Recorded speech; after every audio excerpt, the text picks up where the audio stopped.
Students, welcome back to our channel study beyond classes. This is your mentor Rohit Sengar. हमने देखा था class 10th में pair of linear equation chapter 3rd। Okay, we have almost covered the most of the part of this chapter. Now in this video we will go through the exercise 3.3।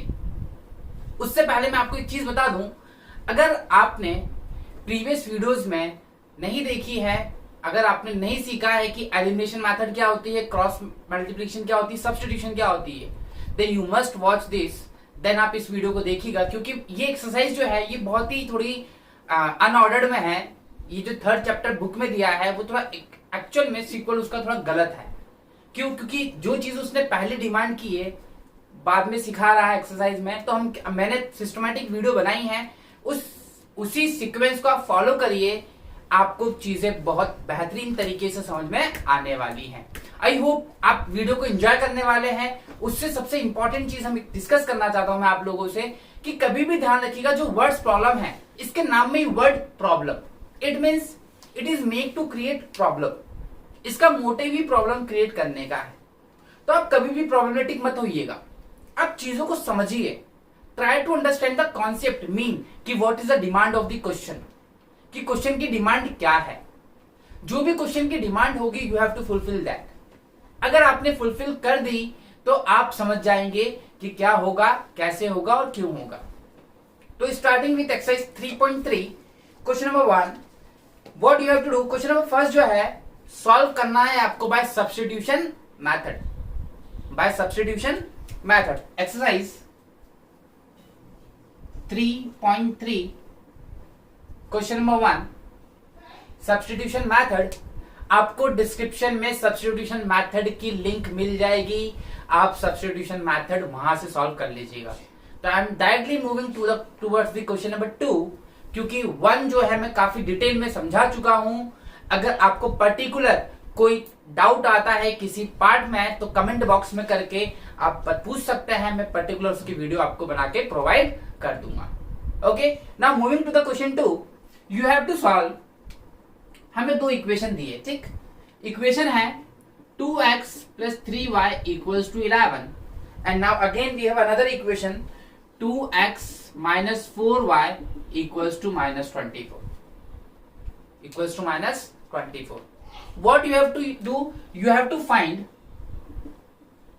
value of m. आपको m की value निकालनी है, okay sorry.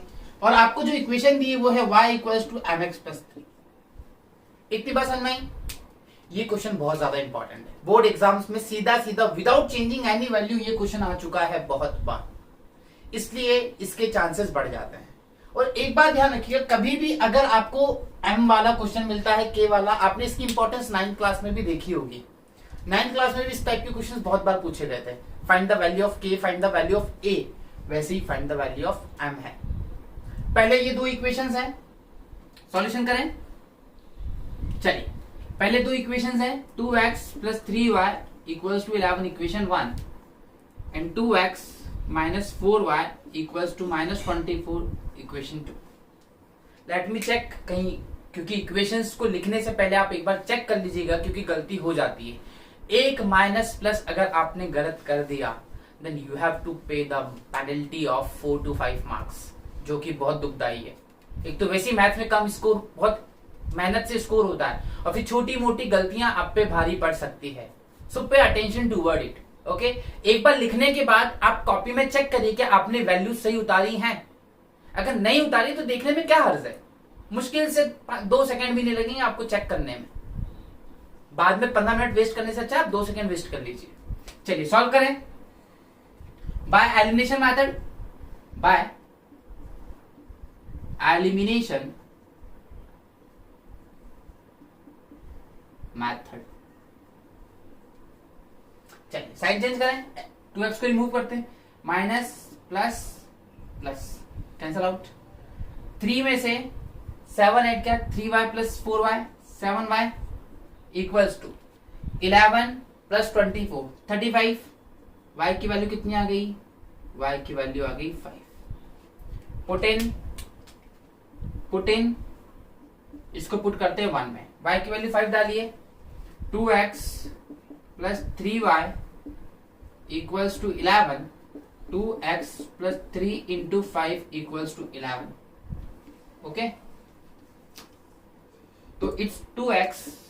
देखिए 3 5 जा 15, plus का 15 वहां जाके क्या हो जाएगा, माइनस का 15. ठीक, माइनस का 15 हो गया. What we have 2x equals to minus का 4. 2 से 2 गया, x की वैल्यू कितनी आ गई, -2.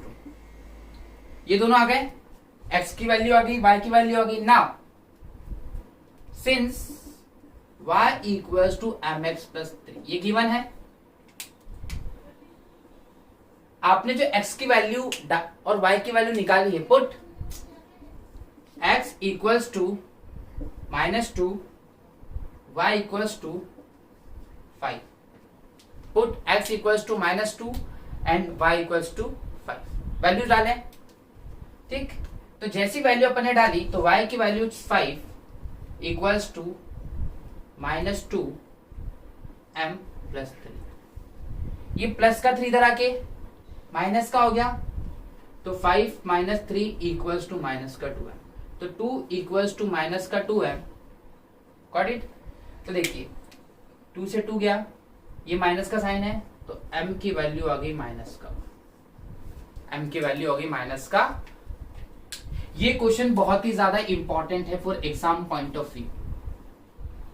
एग्जाम में सीधा सीधा इस टाइप से भी आ सकता है और यही क्वेश्चन भी आ सकता है. और अभी तक सीबीएसई ने जितनी बार भी पूछा है वो यही पूछा है. Okay, now moving to the next part, we have the question number 3. आपको बनानी है इक्वेशन. ओके, हम ऑलरेडी अपनी वीडियोस में इक्वेशन को डिस्कस कर चुके हैं. मैं सिर्फ आपको इक्वेशन फॉर्म करा के ड्रॉप करूंगा. सारी मेथड्स आपको आती हैं, क्योंकि अगर मैं उसको सॉल्व करने बैठ गया तो ये लेक्चर आपका 2 घंटे का हो जाएगा, सिर्फ 3.3. ओके, तो आई होप वो चीज कर लेंगे आप. और प्लीज धोखा मत दीजिएगा आप, क्योंकि ये धोखा आप मुझे नहीं अपने आप को देंगे.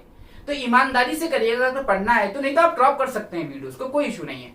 कोई देखने की जरूरत नहीं. अगर आपको पढ़ने की इच्छा है तो ही देखिएगा, एल्स कोई इशू नहीं है बच्चा. ठीक, चलिए क्वेश्चन जो है वो है सेकंड का first part. The difference between 2 number is 26. मैं करवा चुका हूं इस टाइप के number. The difference between 2 number is 26 and 1 number is 3 times the other number, find that. तो देखिए, जब कभी भी आपसे डिफरेंस बोले, सम बोले, तो आप क्या लेट कर लेंगे, x and y. And most important thing, जब कभी भी आप डिफरेंस वाला क्वेश्चन करेंगे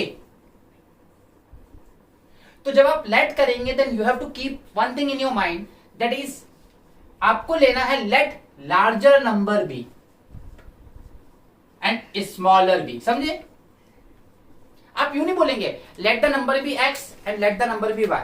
what you have to imagine, assume let larger number be x and smaller number be y.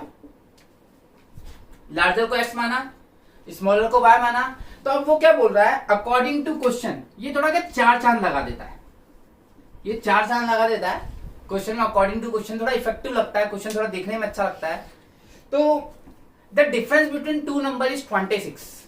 2 number के बीच का डिफरेंस मतलब क्या होता है, minus. x minus Y equals to 26. ये हो गई पहली इक्वेशन आपकी. ना दूसरी इक्वेशन क्या है, वो बोल रहा है कि 1 number is 3 times the other. देखो, बड़ा नंबर होगा 3 गुना. बड़ा नंबर कौन है आपका, x. तो इसलिए लिखना जरूरी था ये पोर्शन. तो x equals to 3 times the y. Now tell me, कौन सी मेथड से करना चाहिए इसको, सब्स्टिट्यूशन से. आपको सारी चीजें मैं सिखा चुका हूं, आप कोई सी मेथड से करिए, डजंट मैटर. लेकिन इंपॉर्टेंट चीज है कि क्वेश्चन आप करेंगे किससे. You have to save your time, you have to do a smart approach. एक अप्रोच जो होना चाहिए, स्टडी तो करनी लेकिन स्मार्ट स्टडी करनी, beyond imagination. Just same as the name of our channel, study beyond classes. तो स्टडी ऐसी होनी चाहिए कि वो इफेक्टिव हो, क्वालिटेटिव हो. ऑटोमेटिक आपको चीजें रिकवर होना शुरू हो जाएंगी, समझ में आने लग जाएंगी. तो ये समझ में आया, सॉल्व कर लेंगे इसको. Now moving to the next part. Next part है the larger of two supplementary angles exceed the smaller by 18।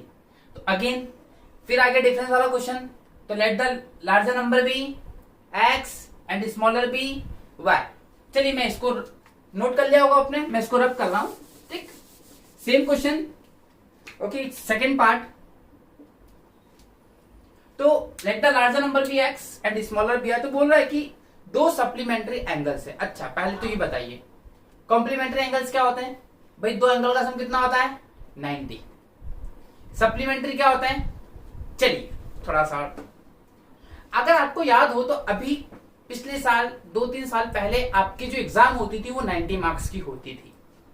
Okay समझिएगा, मैं बहुत अच्छा सा तरीका बताऊं जिससे कभी जिंदगी में नहीं भूल सकते आप। 90 मार्क्स की होती थी। मान लीजिए बच्चे की सप्लीमेंट्री आ गई, फिर वो एग्जाम देगा तो एग्जाम कितने मार्क्स की हुई? पहले 90 की थी, उसने फिर 90 की दी, और कब दी 90 की? जब उसकी सप्लीमेंट्री आई। तो 90 + 90 180। तो सप्लीमेंट्री एंगल्स होते हैं 180 के, क्योंकि 2 बार पेपर दिया 90 का, तो वो सप्लीमेंट्री हो गया। तो अब ये चीज याद हो गई। तो कॉम्प्लीमेंट्री क्या होंगे सर? ऑब्वियस है x + y = 90, सप्लीमेंट्री में 180। तो पहली इक्वेशन तो आपकी बन गई x + y = 180। सप्लीमेंट्री बोल रखा है उसने, दो एंगल है तो दोनों का सम होगा, वो बोले चाहे ना बोले अंडरस्टूड है। फिर वो बोल रहा है कि जो बड़ा एंगल है अगर उसमें से छोटा माइनस करेंगे तो कितना एंगल आंसर आता है? 80। ठीक, जो बड़ा एंगल है छोटे से माइनस करेंगे तो आंसर कितना आता है? 80। इतनी बात समझ में आई? तो ये हो गया आपका सेकंड का second part. Now moving to the third part. अब थर्ड पार्ट में क्या है आपने ऑलरेडी कर रखा है, मैं आपको ऑलरेडी करवा चुका हूं 2.2 में, 2.1 में क्वेश्चन था क्रिकेट और बैट वाला, सेम क्वेश्चन यहाँ पे भी है। सो आई होप वो पार्ट आप खुद कर लेंगे, तो उस पर अपन टाइम वेस्ट नहीं करते हैं। और सबसे इंपॉर्टेंट चीज जो यहाँ पे है that is again we are dealing with the fractions. हम फ्रैक्शंस के साथ डील करने वाले हैं वापस से। फ्रैक्शंस वाले क्वेश्चंस करवाए थे मैंने, क्या थे वो क्वेश्चन? बहुत सिस्टमैटिक थे। तो इसका थर्ड पार्ट आपने देख लिया, फोर्थ पार्ट भी बहुत सिंपल है। मैं सीधा फिफ्थ पार्ट पे आ रहा हूं, इसके फ्रैक्शन वाले पे। और मैं तो आपको सजेस्ट करूंगा कि फिफ्थ और सिक्स जो एज वाला है, फ्रैक्शन वाला है, इसको आप सीधा वीडियो से ही देख लीजिए, अननेसेसरी यहाँ पे, क्योंकि वीडियोस में मैंने बहुत डिटेल में समझा रखा है उसके बेसिक कंटेंट्स क्या है। तो इस एक्सरसाइज में इतना ही है अपने पास, क्योंकि सारी चीज हम कर चुके हैं अप टू द डेट है। आई होप कि आपको चीजें समझ में आई होंगी। अगर आपने एज की वर्ड्स प्रॉब्लम देखनी है, आपको फ्रैक्शन से रिलेटेड वर्ड्स प्रॉब्लम देखनी है, तो लिंक मिल जाएंगे आपको डिस्क्रिप्शन बॉक्स में, ठीक है। और please it's my request, share your valuable comments. आप अपने कमेंट्स दीजिए, आप ज्यादा से ज्यादा चीजें बताएंगे कि क्या है, हम आपको और क्या प्रोवाइड कर सकते हैं, आपकी बेसिक नीड्स क्या है, और फॉलो करिए।